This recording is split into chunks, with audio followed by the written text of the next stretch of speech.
சகோதரர்களே, கண்ணியமானவர்களே, அல்லாஹ்ட முன்னுக்கு நான் எப்படி ஆகும்? இதுதான் நோக்கம்.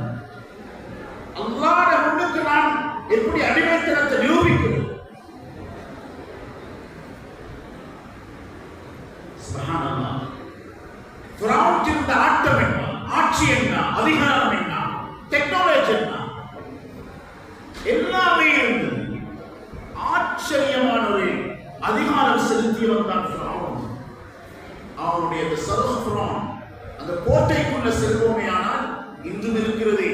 அதில் அவன் பாவித்த நறுமணம், அது பிரான்ஸ்ல பெரிஸ்ல அந்த எழுத்துக்கள் கூட இன்னைக்கு இல்ல. அதை ரிசர்ச் பண்ணி ஒரு பல்கலைக்கழகம் அந்த நறுமணத்தை மட்டும் சொல்றாங்க. அதை செஞ்செடுப்போம்டா உலகத்தில் அது போன்ற ஒரு அத்தர், அது மாதிரி ஒரு செட் உலகத்தை யாருமே பாவிச்சு அவ்வளவு பொறுமதியானதை பாவிச்சு. ஆனால் அவன் அவ்வளவு அதிகாரத்தோடு மனிதன் பெருமை அளிப்பதற்கும் அகங்காரப்படுவதற்கும் எதுவெல்லாம் இருக்கணும் என்று மனிதன் நினைக்கிறானோ உயர்வுக்கு, அது எல்லாமே அவனுக்கு எல்லாம் இருந்துச்சு. எல்லாம் இருந்துச்சு.